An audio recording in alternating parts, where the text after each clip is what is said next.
2월 10일 정치부회 시작합니다. 문재인 대통령이 국민의힘 윤석열 후보를 공개적으로 비판하고 나서면서 대선판이 출렁이고 있습니다. 집권하면 전 정권 적폐 수사를 하겠다고 말한 윤 후보에 대해 사과를 요구한 건데요. 노무현 전 대통령 트라우마까지 꺼내며 강력한 분노를 표한다고 했습니다. 국민의힘은 명백한 선거 개입이라고 반발했는데 윤 후보는 조금 전 법과 원칙을 강조하며 윤석열 사전에 정치 보복은 없다고 했습니다. 이재명 민주당 후보의 부인 김혜경 씨가 어제 과잉의전 논란 등에 대해 직접 사과했죠. 공사를 구분하지 못했다며 잘못이 있다면 응분의 책임을 지겠다고 했는데요. 오늘은 이재명 후보가 남편으로서 제가 부족해 생긴 일이라며 다시 한번 몸을 낮췄습니다. 하지만 논란은 이어지고 있는데 야당은 내용 없는 맹탕 사과라고 비판했고 제보자는 진정성이 느껴지지 않는다고 했습니다. 공식 선거운동이 닷새 앞으로 다가온 가운데 안철수 국민의당 후보는 끝까지 갈 거라며 자진 사퇴 형식의 단일화는 한국 정치 사상 들어본 적 없다고 불쾌감을 드러냈습니다. 20억 원 상당의 선거운동 계약도 이미 마쳤다고 했죠. 하지만 안 후보의 사퇴를 압박해온 이준석 국민의힘 대표는 오늘도 경쟁 방식의 단일화는 검토하지 않겠다고 강조했습니다. 오늘 준비한 소식 많습니다. 들어가서 본격적으로 정치부회의 문을 열겠습니다.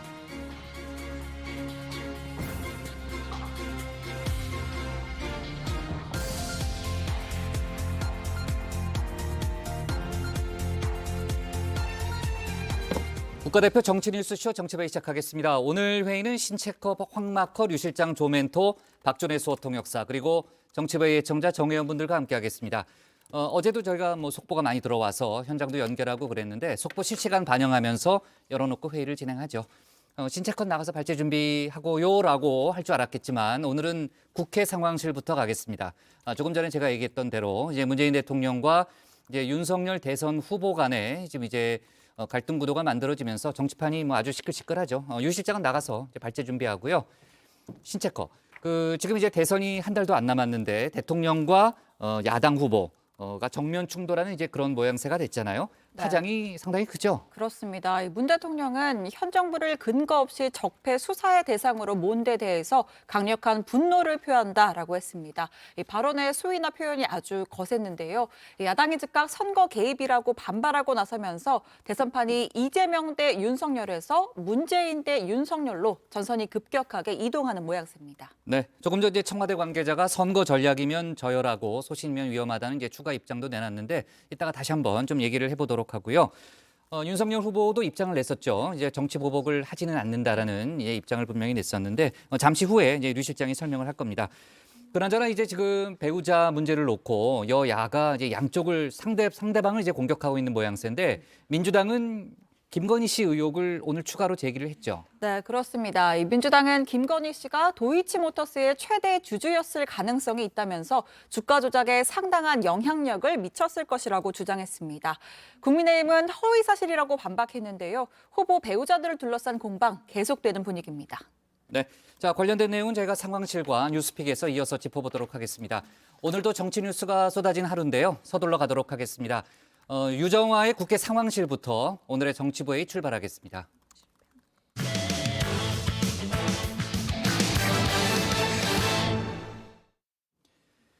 문재인 대통령이 국민의힘 윤석열 후보를 향해서 사과를 요구했습니다. 윤 후보가 전날 집권하면 전 정권에 대한 적폐 수사를 해야 한다고 인터뷰한 데 대해서 현 정부를 근거 없이 적폐 수사의 대상과 불법으로 몰았다는 겁니다.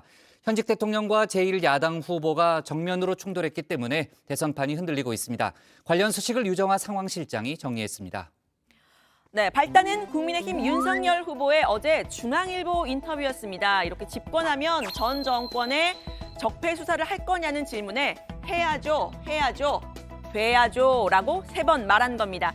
다만 대통령은 관여를 안 한다. 그러니까 본인은 관여를 안 한다. 법에 상응하는 처벌을 시스템에 따라서 받는 것이라고 말을 했습니다. 전 정부에 있었던 일이 적절한 시차가 지나면서 시차가 한 1년, 2년, 3년 이렇게 지나가면서 적발이 되고 문제가 될 때 정상적인 사법 시스템에 따라서 이루어지게 되어 있다라. 내가 한 거는 정당한 적폐의 처리고 또 남이 하는 거는 보복이고 그런 프레임은 맞지 않다 이런 말씀이죠. 네. 네, 적폐 오랜만에 듣는 단어죠. 사전을 제가 다시 한번 찾아봤는데요. 오랫동안 쌓이고 쌓인 폐단이라는 뜻입니다. 윤 후보의 발언은 전 정부, 그러니까 지금 현 정부에 적폐가 있다는 걸 전제로 한 발언인데요. 구체적으로는 이 민주당 정권이 검찰을 이용해서 얼마나 많은 범죄를 저질렀나 거기에 상응한 책임을 져야 한다라고 인터뷰에서 말을 했습니다. 민주당은 어제 즉각 긴급 기자회견을 열었고요. 청와대 관계자 말로 선을 넘었다, 부적절하고 불쾌하다 이런 반응이 나왔었습니다. 윤 후보는 상식적인 말을 한 것뿐이라고 답을 했었는데요. 불쾌할 일이 뭐 있겠습니까? 그 시스템상 그렇게 된다는 얘기를 한 건데. 그리고 뭐 스스로 생각하기에 문제될 게 없다면 불쾌할 일이 없지 않겠습니까? 상식적인 얘기인데. 그런데 오늘 문재인 대통령이 직접 나섰습니다. 윤석열 후보를 향해서 사과하라고 직격탄을 날린 겁니다. 문재인 대통령은 오늘 오전 참모회의에서 다음과 같이 말씀하였습니다. 현 정부를 근거 없이 적폐 수사의 대상, 불법으로 몬 것에 대해 강력한 분노를 표하며 사과를 요구한다. 네, 문재인 정부는 스스로를 촛불 정부 그리고 적폐 청산 정부를 자임하고 있죠. 이 정부에서 윤 후보는 집권 직후인 2017년 5월 서울중앙지검장이 됐고요. 2년 뒤에는 검찰총장으로 초고속 승진했습니다. 아주 중요한 시기에 아주 중요한 직책을 맡으셨습니다. 우리 윤석열 총장님에 대한 또 기대가 또 높다는 그런 뜻이라고 생각합니다. 그런 이제 조직의 논리보다는 어떤 국민들의 눈높이 이런 것이 이제 가장 중요한 시대가 되었다고. 네, 윤 후보에게 날을 세운 문 대통령, 오늘은 그때는 뭘 했냐고 물었습니다. 중앙지검장, 검찰총장 재직 때에는 이 정부의 적폐를 있는데도 못 본 척 했다는 말인가? 아니면 없는 적폐를 기획사정으로 만들어내겠다는 것인가 대답해야 한다. 네, 오늘로 대선을 28일 앞두고 대통령과 제1야당 후보가 직접 충돌한 상황. 정권 사수냐 혹은 정권 교체냐 이 이슈가 대선판의 전면에 떠오르게 됐습니다. 국민의힘은 대통령의 등장에 즉각 반발을 했는데요. 이준석 대표는 명백한 선거 개입이라고 날을 세웠습니다. 청와대가 굉장히 일반적이고 그리고 보편적인 그런 어떤 것에 대한 발언을 굉장히 발끈하면서 받아들이는 그런 모양새가 오히려 좀 의아하기도 합니다. 청와대는 오해를 사지 않기 위해서는 이 선거 개입이라는 소리를 듣지 않기 위해서는 앞으로 이런 정치에 대한 전반적인 개입을 대선일까지 중지해야 될 것이다 이렇게 생각합니다. 네, 윤석열 후보 역시 문 대통령의 사과 요구에 선을 그었는데요. 문 대통령이 법과 원칙에 따른 성역 없는 사정을 강조를 했는데 본인도 같은 생각일 뿐이라고 한 겁니다. 윤석열의 사전에 정치 보복은 없다라고 했는데 관련 소식은 들어가서 더 이야기를 해보도록 하고요. 반면 여권에서는 이 윤 후보의 발언 정치 보복이다 이렇게 명확히 규정을 하고 있죠. 이재명 후보는 대선 후보가 정치 보복을 공언하는 건 처음 본다고 했습니다. 윤 후보를 향해서 보복과 증오, 갈등, 분열은 우리 사회를 위험에 빠뜨릴 수 있다고 했습니다. 저는 많은 대선 과정을 지켜봤습니다만 후보가 정치 보복을 사실상 공언하는 건 본 일이 없습니다. 보복이 아니라 통합의 길로 가시기를 참으로 진심으로 권유드립니다. 네, 오늘로 정부 여당과 제1야당이 정면 승부에 돌입을 한 건데요. 그동안 문재인 대통령 사실 윤 후보에 대한 직접적인 언급을 삼갔었죠. 윤 후보가 검찰총장에서 사퇴한 지 약 2달 뒤 취임 4주년 기자회견에서 이렇게 말한 뒤로는 줄곧 침묵을 지켰습니다. 우선 윤석열 총장은 지금 유력한 그 차기 대선 주자로 그렇게 이제 인정이 되고 있기 때문에 제가 아무 말도 하지 않는 것이 이렇게 바람직할 것 같습니다. 네, 윤 후보의 이 적폐 청산 발언, 잠자는 사자의 코털을 건드린 걸까요? 여권에서는 이 윤 후보의 발언을 실언으로 규정했습니다. 유인태 전 국회 사무총장은 과거 윤 후보의 발언, 전두환이 정치는 잘했다 이 말과 비슷한 수준의 실수라고 했는데요. 아니 암만 나중에 된 다음에 그럴 속내가 그러질지라도 아이 그건 무슨 우린 정치보복 같은 거 없다. 아 이렇게 해야 표가 되는 거지. 지금 표 떨어지는 소리를 한 거 아닙니까?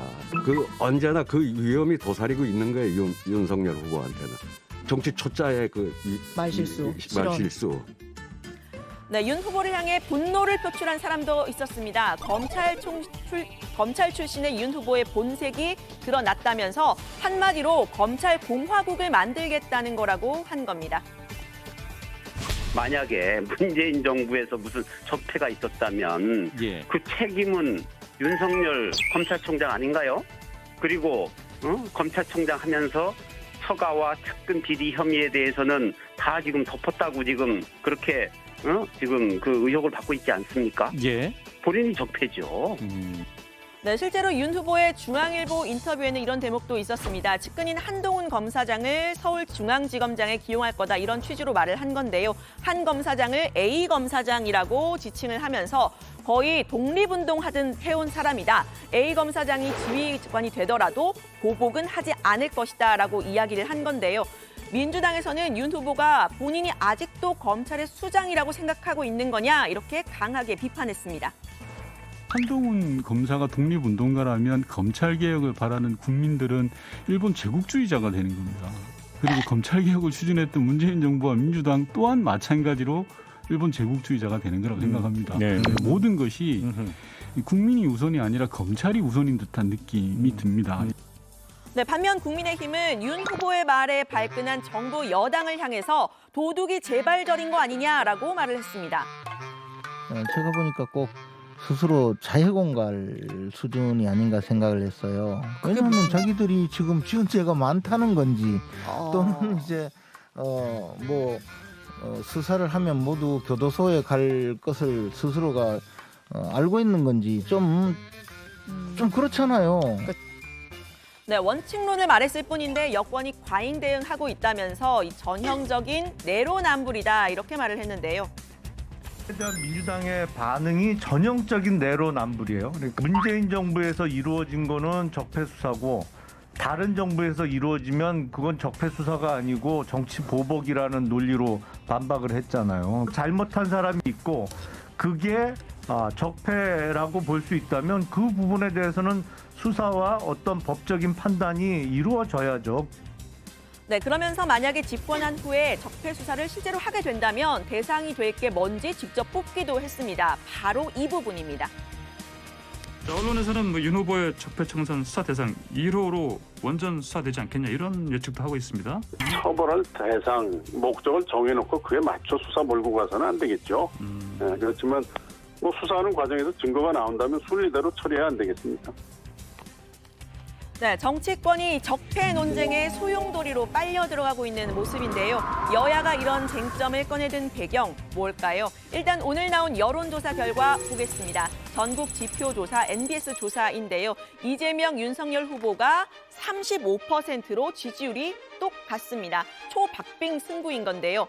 문재인 대통령까지 가세해서 윤 후보를 치고 나선 데에는 이 두 번째 그래프 43%에 달하는 문 대통령에 대한 긍정평가가 바탕이 됐다는 분석이 나옵니다. 물론 지금 부정평가가 더 높기는 하지만요. 대선을 한 달도 남겨주지 않은 시점에 40%를 상회하는 정권의 지지율 이례적인 모습입니다. 이 후보의 지지율 35%보다 오히려 높죠. 게다가 이 여권에서는 검찰의 정치보복 프레임을 꺼내 들었는데 현 정부 여당이 갖고 있는 고 노무현 전 대통령의 트라우마를 떠올리게 하는 대목입니다. 다시 공화에 왔습니다. 이것을 보면 언제나 그 참혹했던 순간을 잊어버리기가 어렵습니다. 한칙과 특권이 없는 사람 사는 세상을 여러분도 기다리시죠? 사람 사는 세상을 만드는 꿈은 노무현의 꿈이었고 문재인의 꿈이고 그리고 저 이재명의 영원한 꿈입니다, 여러분. 네, 그러니까 야권의 정치 보복에 맞선 정권 사수 프레임으로 민주당의 전통적인 지지층 결집에 나선 모양새인 건데요.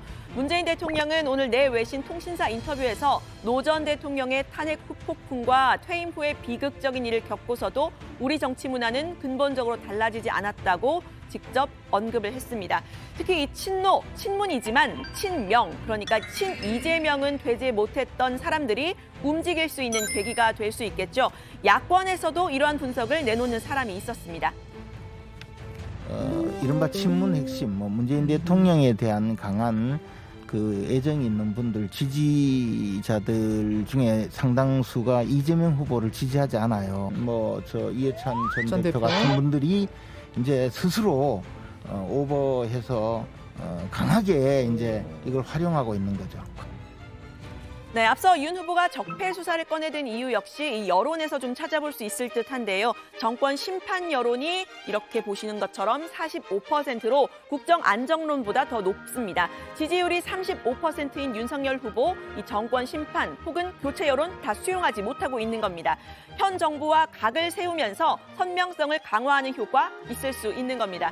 윤 후보는 그동안 이 정부에 실망한 사람들까지 포괄해서 정권 교체에 나서겠다 선명을 했었죠. 친노 혹은 친문 그룹에서 이탈한 그룹에도 지지를 호소를 했었는데 이번 적폐 청산과 정권 교체 프레임 어떤 효과를 낼지 앞으로 지켜봐야겠습니다. 진짜 그 친노 내지는 그 좀 상식적인 분들은 제가 볼 땐 이 정부에 하고 관계를 안 했거나 결국은 이 정부에서도 그런 사람들을 쓰지도 않았고, 그리고 이 정부는 김대중 노무현 정부의 자기들은 계승자라고 그러는데 그거는 저는 사기라고 생각합니다. 네, 말씀드린 것처럼 윤석열 후보는 문재인 대통령의 사과 요구에 선을 그었는데요. 대통령의 등장에 국민의힘이 선거 개입이라고 비판을 하자 이 청와대 관계자는 대통령을 선거에 끌어들인 건 야당이라고 했습니다. 전면전으로 치닫는 대선 소식 앞으로도 다정회에서 전해드립니다. 오늘 발제는 이렇게 정리합니다. 문재인, 윤석열의 분노, 사과 요구, 정권 사수 대 정권 교체 전면에. 네. 자, 대선이 한 달도 안 남은 시점에 대통령과 제1야당 후보가 정면 충돌하는 그런 모양새를 보이고 있습니다. 관련된 여러 가지 사건들이 실제 이제 여론에 어떤 영향을 미칠지는 저희가 이제 이후에 나올 여론조사를 좀 지켜봐야 될 것 같고요. 일단 여권 결집에는 당장 영향을 미칠 걸로 보이는데 전체적인 여론에 어떤 영향을 미칠지, 그러니까 정권 사수, 정권 교체, 아까 이제 그 프레임도 얘기했습니다만 그 이후의 여론을 저희가 좀 지켜보도록 하고요. 자, 조금 전에, 그러니까 저희가 정치부에 시작하기 전에 여러 가지 속보들이 들어와 있는데요. 이제 관련된 속보부터 좀 짚어보고 얘기를 이어가도록 하겠습니다. 자, 문재인 대통령이 이제 직접 분노를 표한다라는 입장을 냈는데 조금 전에 청와대가 윤석열 후보 발언과 관련해서 추가 입장도 냈죠. 네, 그렇습니다. 청와대 고위 관계자는 윤석열 후보가 사과하면 깨끗이 끝날 일이라고 강조했습니다. 구차하게 야당이 선거 개입 논리로 갈 일은 아니라고 본다면서 윤 후보가 문 대통령을 겨냥한 것에 대한 반론권 행사 차원이라고 지적을 했습니다. 선거 개입이라고 하면 대통령은 식물 대통령으로 죽은 듯이 직무 정지 상태로 있어야 되느냐 반문하기도 했고요. 또 적폐청산 발언이 선거 전략 차원이라면 굉장히 저열하다 역공을 취하기도 했습니다. 그리고 공교롭게도 오늘 문 대통령이 노무현 전 대통령을 언급한 통신사들 인터뷰 내용이 공개가 됐는데요. 노 전 대통령에 대한 보복 수사를 염두에 둔 것 아니냐는 질문엔 미래일과 과거의 아픈 세례를 바로 연결하는 건 옳지 않다고 선을 그었습니다. 통신사들과 서면 인터뷰는 윤 후보의 발언이 있기 전에 이뤄졌다는 점도 강조했습니다. 네. 자, 오늘 문재인 대통령의 입장, 강력한 분노를 표한다는 그런 입장 이제 박수현 국민소통수석이 전달을 했는데요.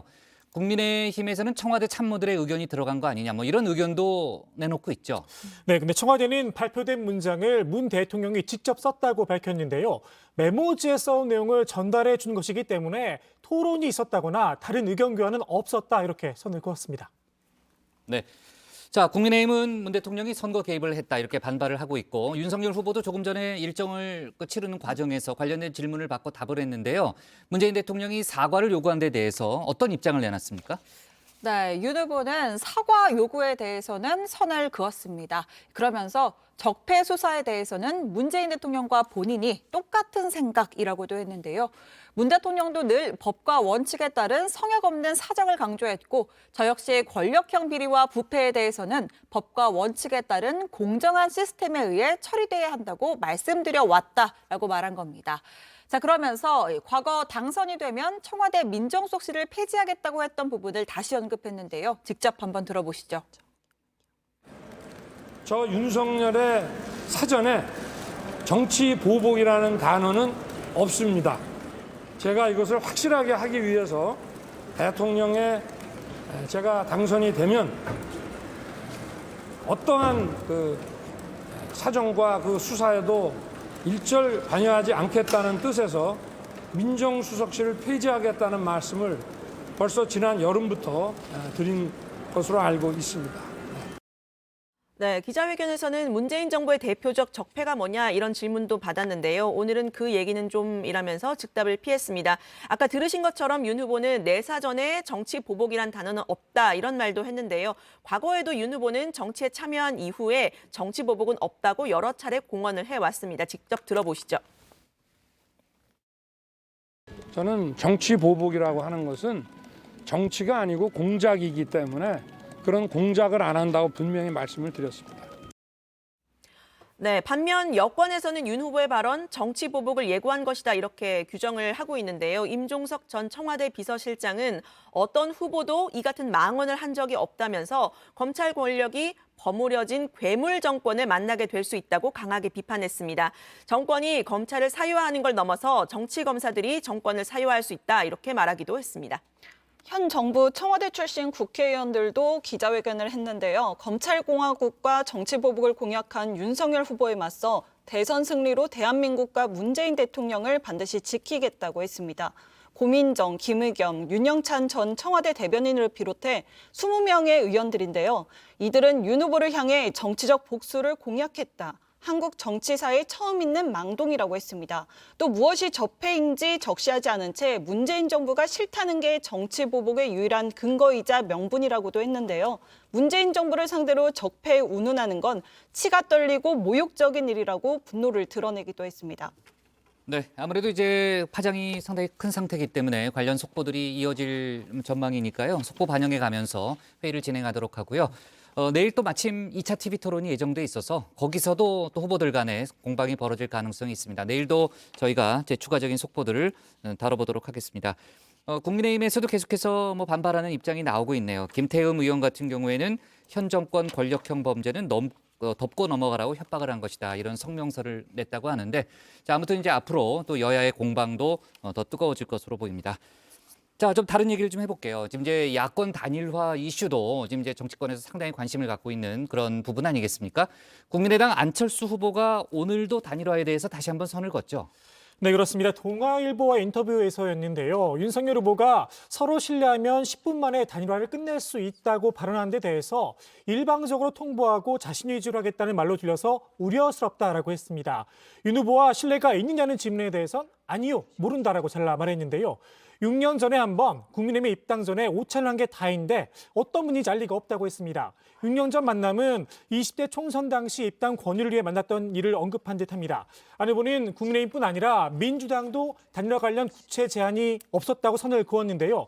다만 이재명 후보와 직접 연락을 주고받았냐는 물밑 접촉설에 대해서 어떻게 알았대요라고 말하면서 여운을 남겼습니다. 네. 자, 안철수 후보가 이제 20억 상당의 이제 선거운동 계약도 이미 맺었다 이런 입장도 밝혔는데 자, 아무튼 이제 단일화에 대해서 계속해서 선을 긋고 있습니다. 오늘 단일화를 촉구한 사람들도 있었죠, 신채커. 네, 국민의힘 계열 정당 출신의 전직 국회의원 191명이 단일화를 촉구했습니다. 윤 후보와 안 후보를 모두 향해서 이 각자의 길을 멈추고 국민의 소리에 귀 기울여야 한다. 단일화는 정권 교체를 바라는 국민들의 절체절명의 명령이라고 주장했습니다. 이 성명서에는 박관용, 김형호, 박희태, 강창희, 정의화 전 국회의장 등이 동참했는데요. 과거의 단일화 사례를 거론하면서 지난 대선은 통합하면 이기고 분열하면 패배했다고 지적하기도 했습니다. 네. 자, 어제 이재명 후보의 부인 김혜경 씨가 사과 기자회견을 했죠. 저희가 그 장면을 이제 속보로 연결해서 직접 들어보기도 했었는데 관련된 얘기는 저희가 일단 뉴스픽에서 좀 추가로 다뤄보도록 하고요. 민주당에서는 윤석열 후보의 부인 김건희 씨에 대한 공세를 강화하고 있습니다. 특히 도이치모터스 주가 조작에 아주 깊숙이 개입한 거 아니냐라는 주장을 오늘 민주당이 기자회견을 통해서 밝혔죠. 네, 그렇습니다. 윤석열 후보 측은 김건희 씨가 지난 2010년 1월에 주가 조작 선수로 알려진 이모 씨에게 계좌를 맡겼지만 5월 이후에는 이 씨와의 관계를 끊고 주식 거래도 하지 않았다 이렇게 해명을 했었는데요. KBS가 어제 사건 수사 기록을 확인해 봤다면서 관련 보도를 했습니다. 윤 후보 측이 공개했던 신한증권 계좌가 아니라 김건희 씨 명의의 다른 증권 계좌들을 통해서 2010년 10월부터 2011년 3월까지 40여 차례 거래가 있었다는 겁니다. 민주당은 윤석열, 김건희 부부의 거짓말이 드러났다. 용서받지 못할 중범죄라고 날을 세웠습니다. 윤호중 원내대표의 말 직접 들어보시죠. 최소한 공범 그 이상입니다. 윤석열 후보는 작년 10월 김건희 씨가 연막으로 사용한 신한증권 계좌를 공개하면서 부인 김 씨를 옹호했고 다른 계좌 공개 요구는 거절했습니다. 국민의힘 선대본부 역시 김 씨의 시세 조정성 거래가 전혀 없었다고 쉴드를 쳤습니다.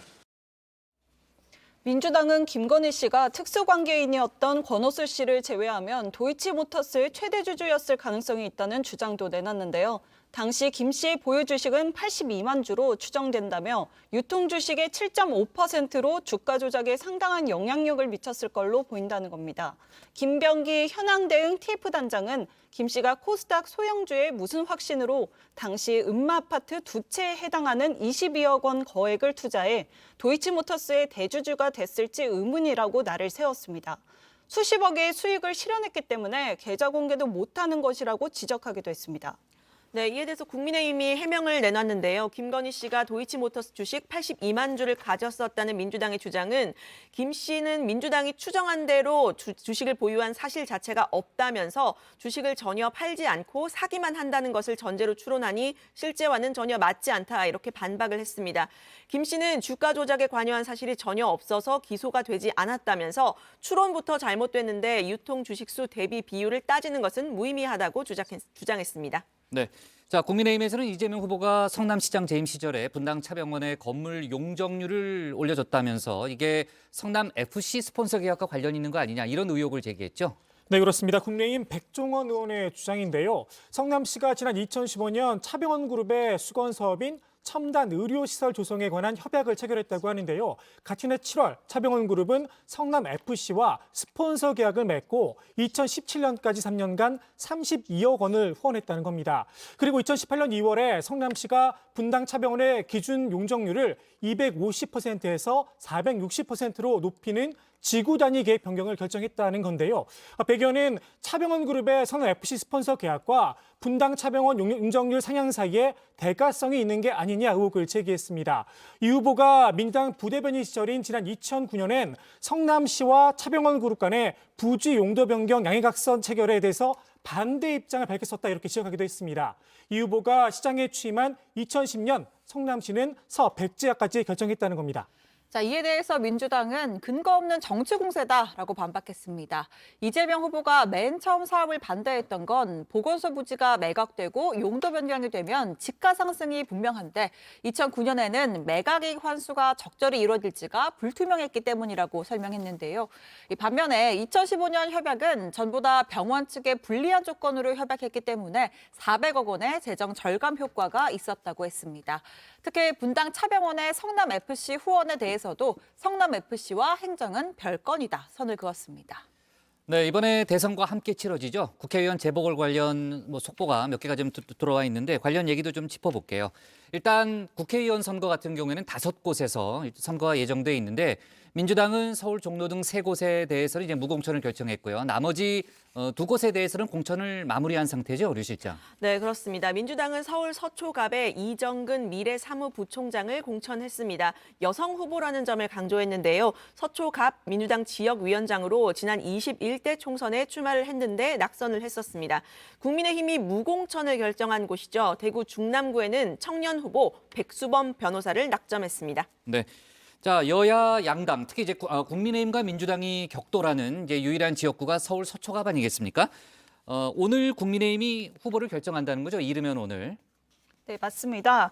이러면 오늘 국민의힘은 서울 서초갑과 충북 청주 상당 지역에 나설 후보를 선출합니다. 서울 서초갑에서는 이혜훈, 정미경, 전희경 전 의원과 조인희 전 서울 서초구청장, 전옥현 전 국정원 제1차장이 경쟁을 합니다. 충북 청주 상당에선 정우택 전 의원과 윤갑급 전 대구고검장, 김기훈 변호사가 경선을 치르게 됩니다. 경선은 당원 투표 50%, 국민 여론조사 50%를 반영하는 방식으로 이뤄지는데요.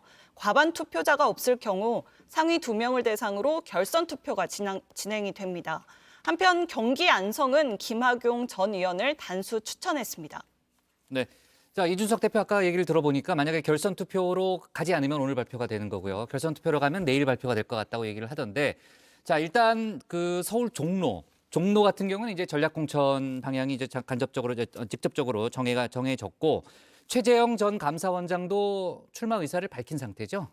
네, 최재형 전 감사원장은 정권 교체를 하기 위해서 나온 사람이지 단순히 국회의원을 한다든지 정치를 하기 위해서만 나온 사람은 아니다라면서도 당의 요청이 있으면 종로 출마를 고민해 보겠다고 말했습니다. 최 전 원장의 말 직접 들어보시죠. 정권 교체를 위해서 당신이 나가야 된다, 꼭 필요하다 이렇게 당이 요청한다면 뭐 당원으로서 뭐 당의 요청에 따라야 되지 않을까라는 생각은 가지고 있는데, 뭐 그런 요청이 있을 때 또 한번 고민을 해봐야 되겠습니다. 다만 경선을 치르게 된다면 나서지 않겠다는 뜻도 밝혔는데요. 종로에 출마해야겠다는 생각을 적극적으로 가지고 있지 않아서 이번에 후보 신청도 하지 않았다면서 경선에 나가는 건 생각해보지 않았다라고 말했습니다. 당내에선 원희룡 선대본부 정책본부장도 유력한 후보군으로 꼽히는데요. 이준석 대표는 최재형, 원희룡 두 분 모두 충분한 자질을 갖춘 분들이다. 만약에 나서준다면 당에서는 참 고마울 거다. 원론적인 입장만 밝혔습니다. 네, 종로는 국민의당 안철수 후보와의 단일화 카드로도 거론되고 있습니다. 때문에 이 국민의힘의 고심이 깊어지고 있다는 분석도 있는데요. 당의 공천관리위원장 겸하고 있는 선대본부장, 이 종로 전략공천과 관련해서 이 추가로 결정된 사항은 아직 없다. 오늘 회의를 해봐야 한다고 답변했습니다. 당 공관위는 오늘 오후 경선 지역의 결과가 발표된 후에 밤 10시쯤에 회의를 진행할 예정이고요. 한편 당내에선 전략공천 결정에 대한 반발도 나왔습니다. 종로 당협위원장을 맡고 있는 정문원 전 의원, 종로 주민과 당원을 무시하는 처사라면서 대선 경선 후보자를 달래기 위해 특혜 공천은 반칙이다, 이렇게 나래세웠습니다. 네, 서울 종로 같은 경우는 이제 정치적 상징성이 크지 않습니까? 민주당에서는 일단 공천은 포기했지만 뭐 전체적으로 봤을 때는 이제 범진보 후보 나올 수 있다고 봐야 되는 거죠? 네, 그렇습니다. 여권 일부에서는 새로운 물결 김동연 후보 카드가 거론되고 있습니다. 서울 종로에 김 후보가 출마를 하고 민주당이 이를 지원한다, 이런 프레임인데요. 다만 김 후보 본인은 대선 완주 의지를 강하게 드러내고 있는 상태입니다. 김 후보는 페이스북에 이기는 선거도 중요하지만 가치 있는 선거로 간절함을 국민에게 호소하겠다면서 비록 소총으로 맞서지만 검소하고 국민들 보시기에 떳떳하게 하겠다면서 완주 의사를 재차 강조했습니다. 하지만 김 후보가 대선 완주 여부를 놓고 고민에 빠졌다는 분석도 나오는데요. 공식 후보자 등록이 마무리되는 14일 이후로는 김 후보가 별다른 일정을 잡지 않고 있다는 겁니다. 김 후보의 지지율이 지지부진한 상태죠. 여기에 후보 등록 시 기탁금 3억 원을 포함해 선거 공보물 제작 등 만만치 않은 선거 비용도 부담으로 작용할 수 있다는 설명입니다. 김 후보 측은 적법하게 후원금으로 모을 수 있는 26억 원가량으로 선거를 치르겠다는 입장인데요. 김 후보 선대위 관계자는 모든 것은 김 후보의 선택이며 김 후보를 믿는다고 밝혔습니다. 네. 자, 좋습니다. 이제 바로 발제 정리할게요. 오늘 발제 이렇게 정리하겠습니다. 문재인, 윤석열의 분노 사과 요구, 정권 사수 대 정권 교체 전면회로 제목을 잡겠습니다. 다음은 신혜원 체커의 뉴스픽 5로 가겠습니다.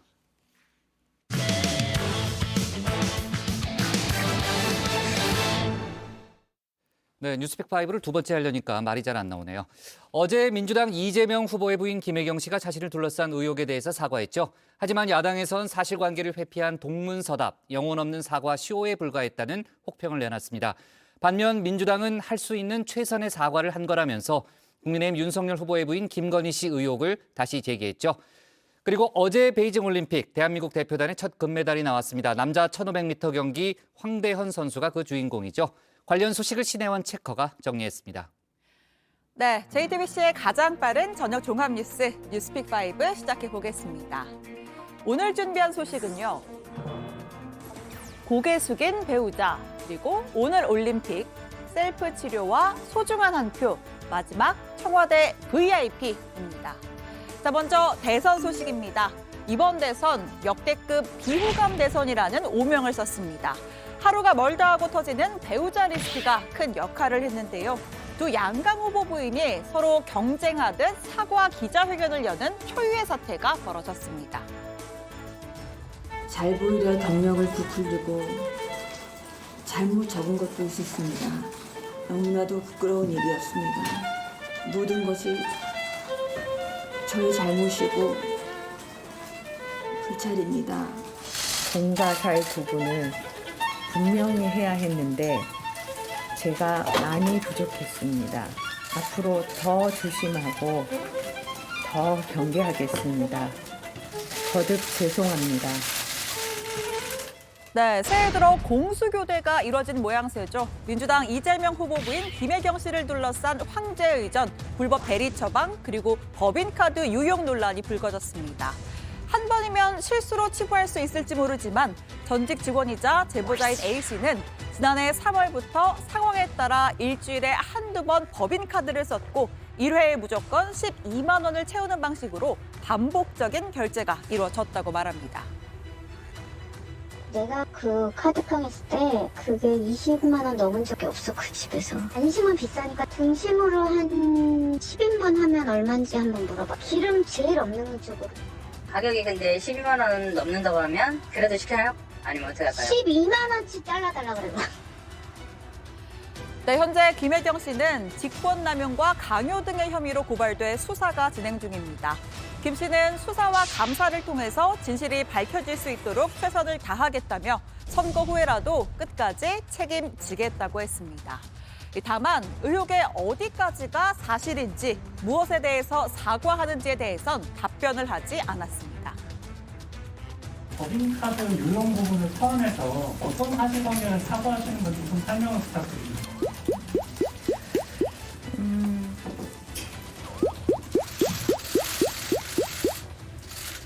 지금 수사와 감사가 진행되고 있다고 들었습니다. 결과가 나오면 공분에 책임이 있다면 책임을 질 것입니다. 자, 그 어느 하나 명확한 사실관계 설명하진 못했습니다. 먹지 않았다는 약을 굳이 김 씨 자택 문 앞에 걸어둔 이유, 명절과 제사 심부름, 그리고 아들 퇴원 속에 관용차를 동원했다는 의혹에 대해서도 전혀 언급하지 않았습니다. 대신 제보자 A씨에게 지시를 내린 전직 5급 공무원 배모 씨와의 인연에 대해서 이야기했는데요. 자, 그런데 이를 두고 온라인 커뮤니티에선 데자뷰다, 어디서 본 듯한 장면이라는 반응이 쏟아졌습니다. 언론에 보도되고 있는 배모 사무관은 오랜 동안 인연을 맺어온 사람입니다. 오랜 인연이다 보니 때로는 여러 도움을 받았습니다. 개인사들을 도와줄 사람조차 마땅치 않아서 오랜 인연을 갖고 있었던 최순실 씨로부터 도움을 받게 되었고 왕래하게 되었습니다. 네, 오랜 인연, 도움 등의 표현이 유사했습니다. 회견 직후 제보자 A씨가 입장문을 냈죠. 꼭 답해야 하는 질문에는 하나도 답변하지 않았다면서 진정성이 느껴지지도 본질을 관통하지도 못했다고 평가했습니다. 법인카드 유용을 어디까지 인정하는지, 그 많은 양의 음식을 누가 먹었는지도 되묻고 싶다는 겁니다. 일주일전 입장문에서는 상시 조력을 받은 것은 아니다라고 말씀을 하셨는데요. 상시가 아니라는 기준은 어떤 것인지랑 제보자는 배달된 음식의 양이 상당하다 이렇게 주장하고 있는데 그럼 이걸 다 뭐 식구들 함께 드시는지 어떻게 드시는지. 제가 A 씨와 그 배 씨의 관계를 몰랐다고 그래서 책임을 회피할 생각은 없습니다. 네, 남편인 이재명 후보 오늘 재차 고개를 숙였습니다. 공직자로서 또 남편으로서 부족했다면서 제보자가 받은 상처에 대해서도 위로의 말씀을 드린다고 했습니다. 말씀드렸던 것처럼 또 공직자로서 또 남편으로서 제 부족함과 불찰이다고 말씀드리겠습니다. 당사자의 그 상처에 대해서는 위로 말씀드립니다. 네, 김혜경 씨는 이르면 이번 주말 활동을 비공개로라도 재개할 것으로 전해집니다. 어제 한 방송 프로그램에 출연한 남영희 선대위적 대변인은 김 씨에게 너무 가혹하다는 생각이 든다라며 감정에 북받친 듯 왈칵 눈물을 쏟기도 했는데요. 김혜경 씨의 회견을 힘들게 내린 결단, 할 수 있는 사과의 최대치라며 두둔했습니다. 자, 반면 국민의힘은 영혼 없는 맹탕 사과다, 수사나 감사를 핑계로 선거일까지 시간만 끌겠다는 속셈이 드러났다고 평가절하했습니다. 이어서 국민의당 대통령 부부는 국민 눈높이에 맞아야 한다라는 말로 애둘러서 비판했고요. 정의당은 구체적 해명 없는 동문서답으로 일관했다고 쏘아붙였습니다. 주어도 없고 목적어도 없는 참 희한한 8분짜리 사과쇼를 했습니다. 뭐를 잘못했다는 것인지, 잘못을 인정하기는 한다는 것인지, 수사와 감사가 진행 중이라며 동문서답을 내놓았는데 그야말로 그 남편의 그 부위라는 말, 부창부수라는 말이 절로 떠올랐습니다. 대통령이 되려는 사람이나 그 가족들은 국민의 눈높이에 맞아야 된다. 그 말씀만 드리고 싶습니다. 네, 눈에는 눈, 배우자엔 배우자일까요? 자, 민주당은 도이치모터스 주가 조작 범행이 이루어지던 시기에 김건희 씨의 또 다른 증권 계좌가 동원됐다라는 의혹을 제기하면서 윤 후보의 사퇴까지 촉구했습니다. 이쯤 되면 단순 전주로 보기는 어렵습니다. 최소한 공범 그 이상입니다. 윤석열 후보 부부가 직접 국민 앞에 진실을 밝히고 사퇴해야 합니다. 네, 오늘의 두 번째 픽 가봅니다. 오늘 올림픽 시간입니다. 네, 드디어 해냈습니다. 어젯밤 쇼트트랙 남자 1500m 종목에서 대한민국의 황대현 선수가 값진 첫 번째 금메달을 따냈습니다. 편파 판정의 서름을 딛고 실격 악몽을 실력으로 잠재운 순간이었죠. 답답하게 꽉 막혔던 우리 국민들의 가슴도 이렇게 사이다를 마신 것처럼 시원하게 뻥 뚫렸습니다. 지난 1000m 준결승 경기에선 이해할 수 없는 실격 판정을 받았습니다. 하지만 좌절하지 않고 벽을 두드리면 뭐든 열린다, 해낼 수 있다라는 말로 스스로를 다독였습니다. 자, 그리고 어제 이준서, 박장혁 선수와 함께 출전한 1500m 결승선 9바퀴를 남기고 아웃코스로 한꺼번에 4명을 제치면서 단숨에 선두로 나섰습니다. 결승선까지 단 한 번의 추격을 허용하지 않았고 아무도 의의를 제기할 수 없는 압도적인 실력 선보였습니다. 편파 판정의 피읍도 낄 틈이 없는 아주 완벽한 금메달이었습니다. 네, 실력이면 실력, 언변이면 언변, 뭐 하나 빠지는 게 없습니다. 마치 저처럼 사회생활도 금메달급이던데요. 자, 선수촌에 돌아가면 가장 먼저 뭘 하고 싶냐라는 질문에 내가 치킨을 엄청나게 좋아합니다 라고 답변했습니다. 갑자기 웬 치킨이냐? 자, 엊그제 기자회견장에서 봤던 이분, 바로 대한빙상경기연맹 회장 겸 한국선수단 단장을 맡고 있는 국내 대형 치킨 프랜차이즈 기업 비비땡의 윤홍근 회장이기 때문입니다. 야, 대박. 닭판이야. 닭판. 안녕하세요. 아이고, 회장님. 사진하고 똑같죠? 어떻게 포토샵을 하나도 안 해? 회장님께서는 치킨의 왕이시고 저는 내고의 왕이니까 치즈볼을 너무 좋아합니다, 요즘 많은 분들이. 예! 오케이. 아니, 이거 가능하다. 네, 그리고 어제 여자 3000m 계주 경기도 정말 짜릿했습니다. 조 2위까지만 결승에 진출하는 준결승에서 강팀 캐나다와 미국, 러시아를 만나서 쉽사리 치고 올라가질 못했는데요.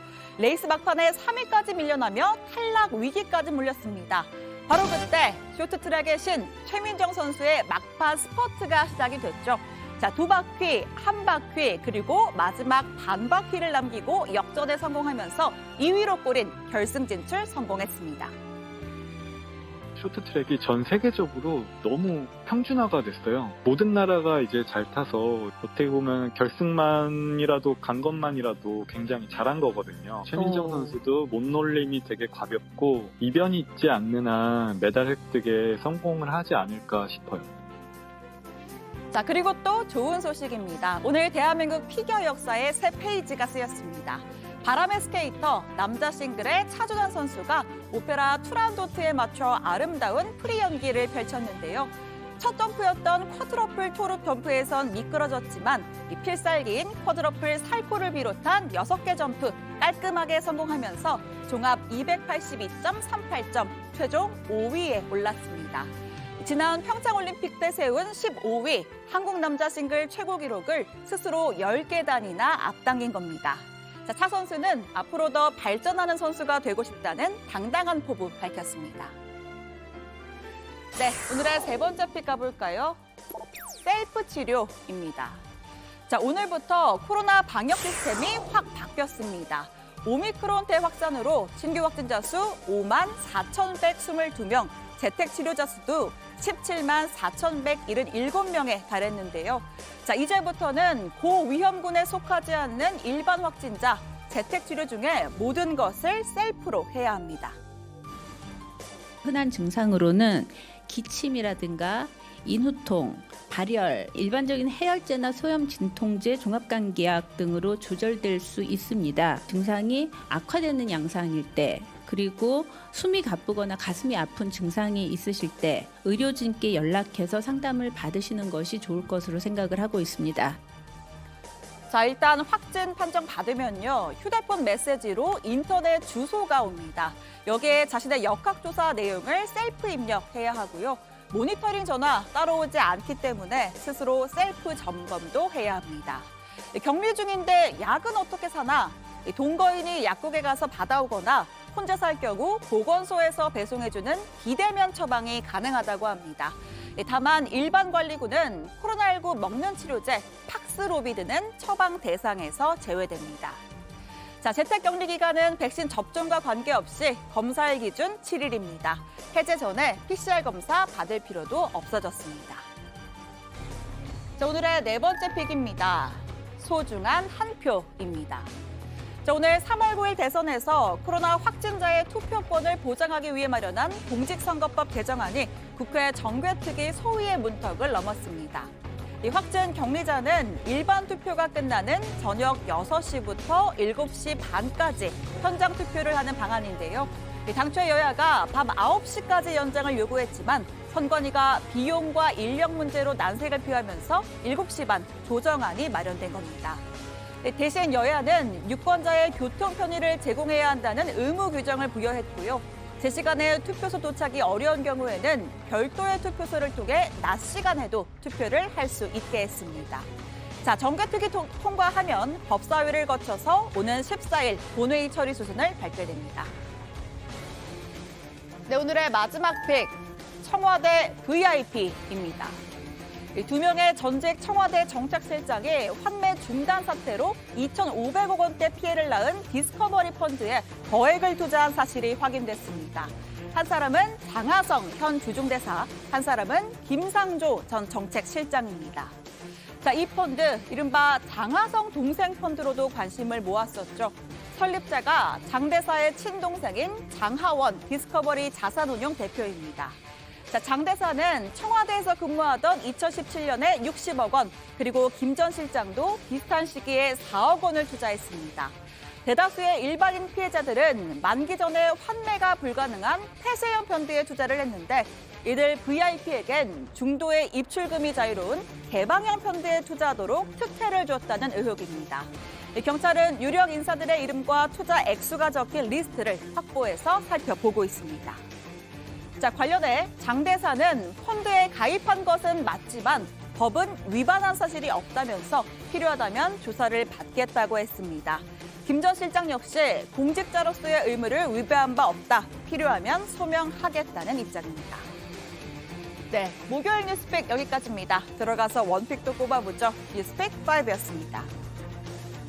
네, 자, 윤석열 후보의 부인 김건희 씨가 지난해 말 이제 첫 번째 사과를 했죠. 저희가 좀 관련된 내용 당시에 자세히 다뤘었고요. 어제는 이제 김혜경 씨의 기자회견이 이어졌습니다. 자, 민주당은 오늘 이제 도이치모터스 주가 조작 의혹 관련된 여러 가지 공세를 폈는데 그 내용은 저희가 앞서 상황실에서 좀 자세히 짚어본 바가 있죠. 자, 김혜경 씨가 어제 기자회견을 했는데 오늘 정치권 반응을 보면 여야의 반응이 엇갈리네요. 네, 맞습니다. 야당은 김혜경 씨가 영혼 없는 맹탕 사과쇼를 했다고 맹비난했습니다. 김 씨가 무엇을 사과하는 것이냐고 묻자 수사가 진행 중이라는 동문서답을 했다며 사과의 진정성이 보이지 않는다고 한 건데요. 또 그 남편의 그 부인, 부창부수라는 말이 절로 떠오른다며 이재명 후보의 사과도 촉구했습니다. 과잉의전이라는 표현 자체가 잘못됐죠. 불법의전이라고 저는 봅니다. 지사였을 때 저 정도였으면 그 남편이 대통령이 되면 얼마나 더 할지 걱정하고 계신데 적당히 뭉개면서 시간 끄는 거는 그런 걱정하시는 국민들에 대한 도리가 아니라고 저는 보고 있습니다. 국민의당 역시 김 빠진 사이다 같은 기자회견이라며 사법당국의 철저한 수사로 의혹이 규명되어야 한다고 밝혔습니다. 정의당도 김 씨의 해명이 부실했다는 점을 지적했는데요. 그동안 제기된 김 씨의 문제에 대한 국민의 의혹이 해소되지 않았다며 김 씨가 동문서답으로 일관했다고 지적했습니다. 네, 자, 민주당은 할 수 있는 최선의 사과를 했다는 그런 입장인 거죠? 네, 그렇습니다. 어제 사과 직후 민주당 선대위의 남영희 대변인은 너무 가혹하다, 할 수 있는 최대치의 사과를 했고 더 이상 어떤 행동을 할 수 있느냐면서 눈물을 보이기도 했습니다. 그러면서 앞선 김건희 씨 사과보다는 낫지 않느냐, 지방자치단체장의 관행인 측면이 있다, 이런 주장도 폈습니다. 김건희 씨 사과는 배우자 즉 남편인 윤석열 후보에 대한 사과였지 않습니까? 반면에 어제 있었던 김혜경 씨의 사과는 국민에 대한 사과이고요. 오히려 하나하나 사실관계를 밝혔으면 또 다른 말이 나올 수도 있습니다. 어제 저희가 김혜경 씨 기자회견 장면을 직접 생중계로 들어봤는데요. 기자회견을 마치고 당사를 나가면서 잠시 휘청이는 모습을 보였다는 거죠? 네, 그렇습니다. 어제 김 씨가 회견을 마치고 엘리베이터로 향하는 과정에서도 여러 가지 질문을 받았는데요. 집으로 배달받으신 적이 없다는 것인가, 또 집으로 배달한 음식들은 가족들이 먹은 것인가, 이런 질문들이 이어졌습니다. 이때 김 씨가 잠깐 휘청이면서 눈을 감고 주저앉으려던 모습을 보였는데요. 이와 관련해서 민주당 선대위 관계자는 김 씨가 마이크 줄에 걸려서, 그러니까 취재진들이 많으니까 마이크 줄에 걸려서 잠시 넘어질 뻔했다. 그리고 기자들의 질문 세례와는 관련이 없다. 이렇게 설명을 했습니다. 그런데 온라인에서는 해당 영상에 노래나 효과음을 넣어서 편집한 영상이 확산이 되고 있습니다. 앞서 영화 OST 노래를 입힌 김건희 씨의 사과 회견 영상이 확산됐던 것과 좀 비슷한 모습입니다. 네. 장하성 대사와 김상조 전 청와대 정책실장이 환매 중단 사태로 막대한 피해를 낳았던 디스커버리 펀드에 거액을 투자하고 또 이 과정에서 특혜가 있었다는 의혹이 있다는 그런 언론 보도가 나왔는데 어떤 내용인지 다시 한번 정리를 좀 해볼까요? 신채거? 황마커? 네, 순간. 네. 일단 이 디스커버리 펀드는 청와대 정책실장을 지냈던 장하상 주중대사의 친동생인 장하원 씨가 대표로 재직하면서 이른바 장하성 동생 펀드로 관심을 모았던 펀드입니다. 펀드를 운영하던 미국 현지 자산 운용사가 법정 관리에 들어갔는데요. 판매 2년 만인 지난 2019년에 환매가 중단됐습니다. 이로 인한 개인 법인 투자자들의 피해 금액만 2,560억 원에 이르는 상황입니다. 그렇다 보니 장하원 대표에 대해서 이제 펀드가 부실화할 가능성을 알고도 이를 숨기고 투자자들에게 펀드 상품을 판매한 것 아니냐, 이런 혐의로 경찰 조사를 받고 있습니다. 자, 그런데 이 수사 과정에서 경찰이 투자자들의 실명과 투자 액수를 기록한 명단을 확보한 것으로 확인됐습니다. 이 명단에 형 장하성 주중대사와 부인이 장하성 대사와 부인이 지난 2017년 60억 원을 펀드에 투자했다는 내용이 포함된 것으로 전해지고요. 또 2017년이면 장 대사가 이 청와대 정책실장으로 부임한 지 약 2달이 지났던 시점입니다. 자, 여기에 김상조 전 청와대 정책실장도 공정거래위원장으로 취임한 직후인 비슷한 시기에 약 4억 원을 투자한 것으로 알려졌습니다. 특히 대다수 일반 펀드 피해자들은 만기 전에 환매를 할 수 없는 폐쇄형 펀드에 투자를 했는데 이들은 중도에 자유롭게 입출금을 할 수 있는 개방형 펀드에 투자했다는 의혹을 받고 있습니다. 두 사람은 위법이나 특혜가 없었다는 그런 입장인 거죠? 네, 그렇습니다. 장 대사는 입장문을 통해서 펀드에 가입한 건 사실이지만 관련 법률을 위반하지 않았으며 필요하다면 조사를 받겠다고 밝혔습니다. 또 펀드 손실을 보전받은 바가 없다면서 이 역시 필요하다면 추가로 소명하고 조사도 받을 것이라고 강조를 했습니다. 김 전 실장 역시 공직자로서 의무를 위배한 바가 없다면서 필요하면 소명하겠다는 입장입니다. 신체커가 고른 오늘의 원픽은 뭡니까? 네, 오늘 원픽 이렇게 잡겠습니다. 김혜경 사과에 엇갈린 반응, 최대한의 사과, 영혼 없는 사과쇼입니다.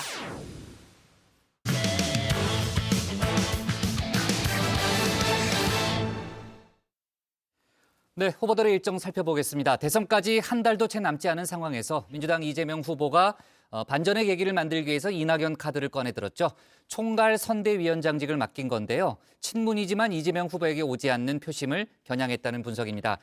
김혜경 씨 사과에도 큰 영향을 미쳤죠. 국민의힘 홍준표 의원도 본격적인 윤석열 후보 지원에 나서기로 했는데 정권 교체를 위해 모든 일을 다 하겠다고 했습니다. 관련 내용을 황혜린 마커가 정리했습니다. 이선균과 송광호 두 분에게 똑같이 8만 원씩 주는 것이 정의로운 것인가? 기본소득론과 관련해서 그런 의문을 갖습니다. 단군 이래 최대의 공익 환수였다, 모범적인 공영 개발이었다 하시다가 토건 비리라는 걸 발견하셨다 그러는데 수년 동안 그것을 모르셨다는 것은 그 말씀이 진실이라면 무능한 것이죠. 왕자 부적 그 문제가 홍콩 외신에도 오늘 보도가 됐어요. 국제적 망신입니다. 오늘은 부적 없죠. 지금 우리 당 대선 후보 사상 가장 많은 후보 리스크가 큰 인물이 윤석열 후보입니다. 지난해 이렇게 싸웠던 이들, 그때와 지금은 다릅니다. 민주당에선 이낙연 전 대표가, 국민의힘에선 홍준표 의원이 각각 경선에서 경쟁자였던 이재명, 윤석열 후보를 돕겠다고 나섰습니다. 일단 이낙연 전 대표, 이재명 후보의 선대위를 총괄하기로 했습니다. 선대위를 총괄해달라는 당과 후보 요청을 받고 저는 많이 고민했습니다. 제가 고민 끝에 그 요청을 받아들인 것은 무엇보다도 민주당이 국정을 더 맡는 것이 국가와 국민을 위해 좋겠고 그 일에 저도 최선을 다해야 한다고 판단했기 때문입니다. 이 위기를 이재명 후보와 민주당이 국민 여러분을 모시고 넘겠습니다. 이낙연 총괄 선대위원장이 진두지휘하는 원톱 체제가 열린 거죠. 이재명 후보를 완전하게 돕기까지 순탄하지만은 않았습니다. 이 위원장 일단 당과 후보의 총괄직 요청에 많이 고민했다, 이렇게 밝혔죠. 실제 이 위원장 처음엔 상임 고문만 하기로 했고요. 이후엔 이 후보와 비전위를 만들어 공동위원장을 하기로 했는데 비서위원장을 맡고도 민주당 정권과 차별화를 꾀하는 이 후보를 향해 쓴소리를 했습니다. 민주당과 이재명이 아니라 이재명의 민주당으로 만들어 가겠습니다. 민주당은 쇄신해야 합니다. 그러나 민주당 다음을 훼손해서는 안 됩니다. 민주당의 정신과 가치를 시대에 맞게 살려가는 쇄신이어야 한다고 믿습니다. 산 넘고 물 건너 중축으로 돕게 된 이 전 대표, 이 후보 측이 경선 후유증을 조금이라도 남기지 않겠다는 전략이기도 하죠. 근소한 차로 승부가 갈릴 수 있기에 조금이라도 표를 더 끌어올려는 건데 이 전 대표의 중량감으로 중심을 잡겠다는 방침이기도 합니다. 이재명 후보의 배우자 김혜경 씨가 공무원 등 의혹에 대해 직접 사과했는데요. 이 전 대표가 들어오자마자 이뤄졌습니다. 관계자에게 직접 확인을 해봤더니 이 위원장의 결단이었답니다. 논란이 불거졌을 때부터 내부에서 김 씨가 직접 사과할 필요가 있다는 얘기가 나오긴 했지만 이 위원장이 두 번째 토론 전엔 김혜경 씨가 직접 사과해야 한다고 했던 겁니다. 이 위원장 비공개 회의에서 오만한 이미지나 실수 등을 경계하기 위해 소셜미디어 활동도 주의하자고 했답니다. 무엇보다 이 위원장의 등판을 거는 기대, 친문 표심이겠죠. 일단 지지자 사이에선 글쎄라는 반응이 나옵니다. 그제 자정엔 대표적인 친문 커뮤니티인 젠틀제인에 이런 공지문이 떴습니다. 젠틀제인은 민주당을 지키려는 사람들이 모인 팬카페가 아니다, 이렇게요. 민주당 권리당원 게시판엔 이 전 대표가 총괄이 된다 해도 표가 그쪽으로 갈 거라 생각하지 말라, 이런 글이 올라왔습니다. 국민의힘의 원팀 기세도 달아올랐습니다. 상임 고문직을 맡기로 한 홍준표 의원이 뭐든 하겠다고 팔걷고 나선 겁니다. 경선 후 본선까지 그 시간 동안 옳고 그름을 논할 수 없는 침묵으로 일관해야 하고 경선 승리자의 선거 지원을 하면서 본선 승리를 위해 현마지로 뛰어야 하기 때문에 참으로 힘들고 곤란한 시간을 보낼 수밖에 없게 됩니다. 그렇지만 정권 교체 대의를 위해 제가 할 수 있는 모든 일 다 하도록 하겠습니다. 홍 의원 선거를 하면서 제일 힘든 건 본선에서 진 것보다 경선에서 패배한 경우라고 하기도 했는데요. 경쟁자였던 윤 후보를 돕기로 결정하기까지의 심정을 드러낸 거겠죠. 홍 의원 실제 경선이 끝난 뒤에 이렇게 호언장담하기도 했었으니까요. 선대위 참여를 강요하는 것 자체도 부당한 횡포입니다. 이제 저는 대선판을 떠나 새로운 청년 정치를 시작합니다. 그게 차기 대선판에 기웃거리지 않고 지금 제가 해야 할 일입니다. 노랫말처럼 지나간 일은 지나간 대로 그런 의미가 있겠죠? 홍준표 의원 이제 본격적으로 돕기에 나섰습니다. 국민의힘 이준석 대표와 대구 동성로에 함께할 예정인데요. 이틀 뒤 저녁에 유세를 통해 윤 후보를 지원하기로 한 겁니다.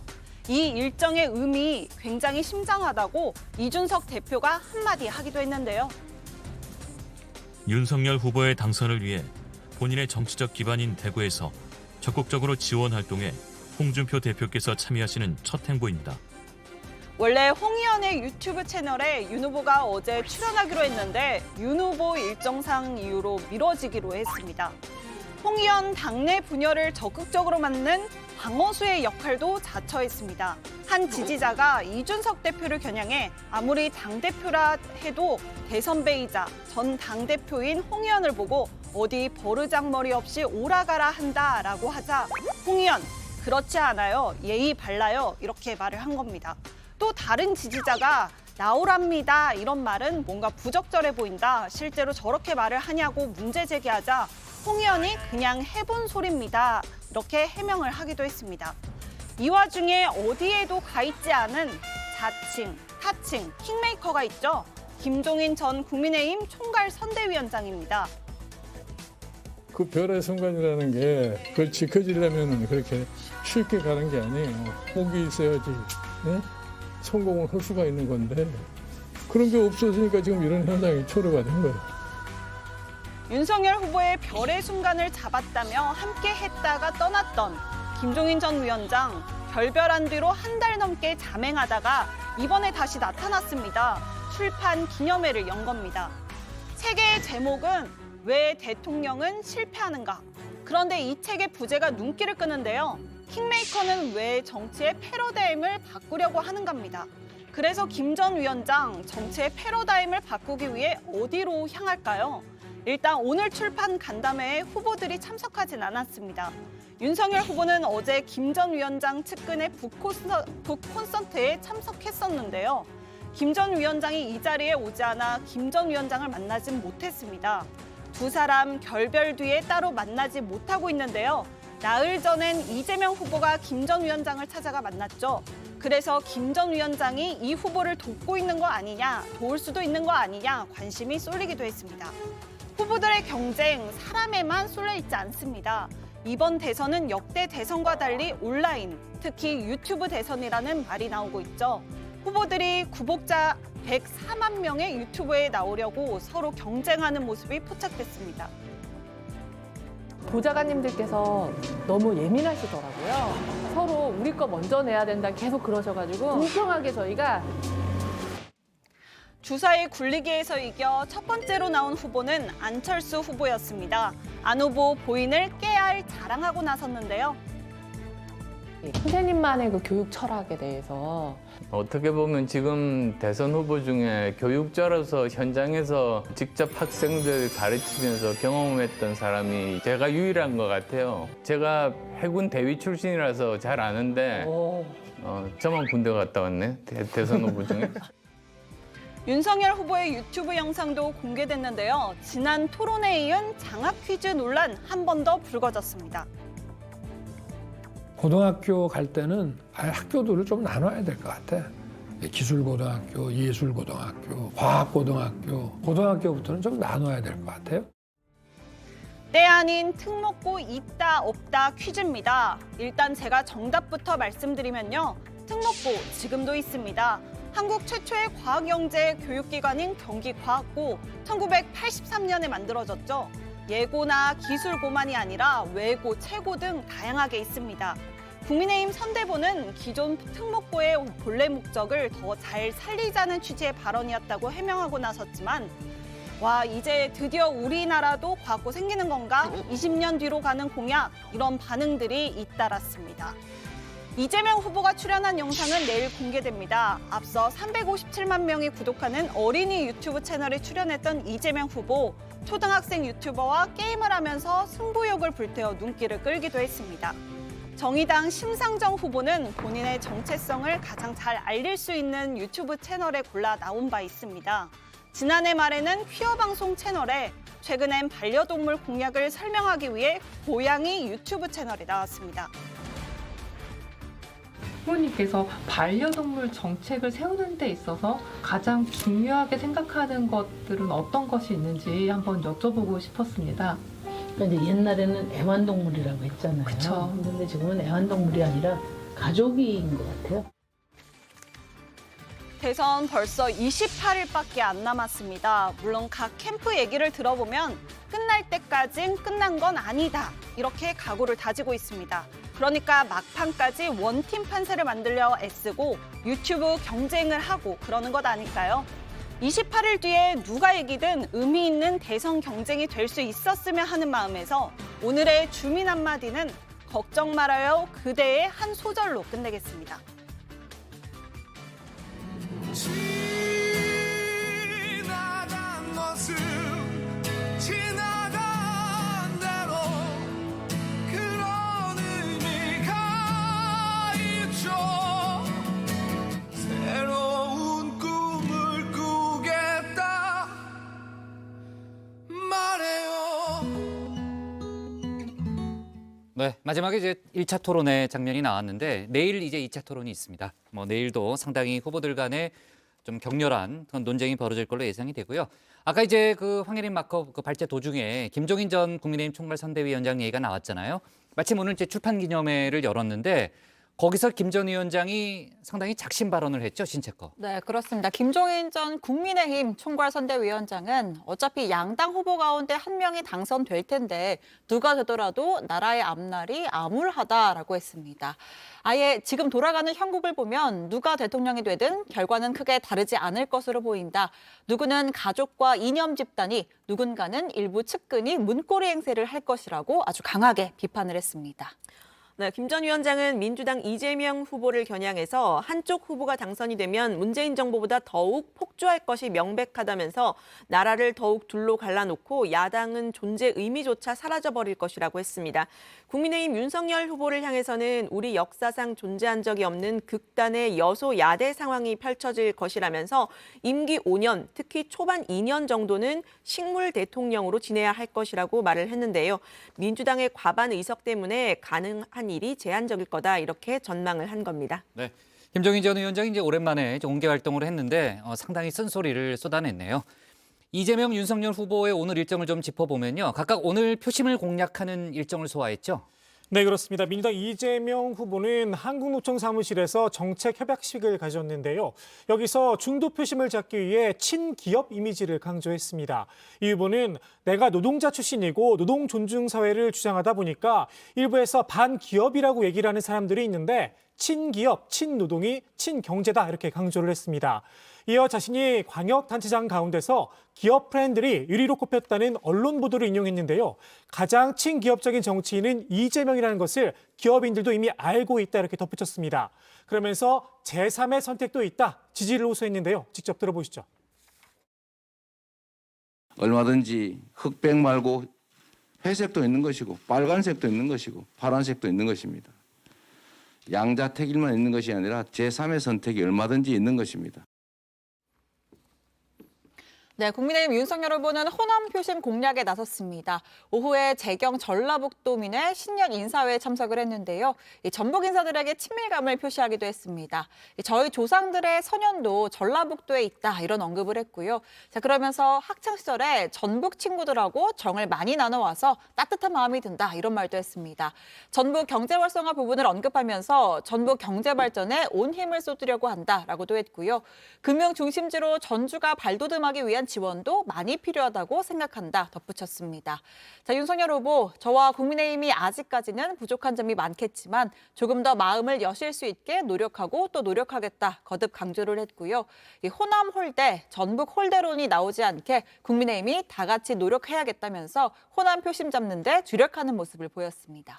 안철수, 심상정 후보도 오늘 각각 지지층 확장에 주력했죠. 네, 안철수 후보의 경우에는 일단 어제 주한 미국 상공회의소 간담회에서 미국 기업인들과 영어로 소통하면서 유창한 영어 실력을 보였습니다. 오늘은 중앙선대위 일정 외에는 다른 공개 일정 없이 내일 토론에 주력하는 모습인데요. 안 후보의 내일 토론 각오 한번 들어보시죠. 2시간보다 조금 더 주어지니까 조금 더 세부적으로 이제 물어보겠습니다. 1차 토론에서는 대략적인 방향에 대해서 서로 이야기를 나눴던 것이고 대략 상대방의 그 생각 방향에 대해서는 알게 됐으니까 이제 세부적으로 한번 그분의 생각들을 따져보고 네, 안 후보는 내일 두 번째 TV토론에서는 각 후보들의 생각을 따져본 뒤에 과연 대한민국의 발전에 도움이 되는 방향인가 혹은 정말로 중요한 사항을 파악하고 있는 것인가 그런 것들을 물어볼 생각이라고 덧붙였습니다.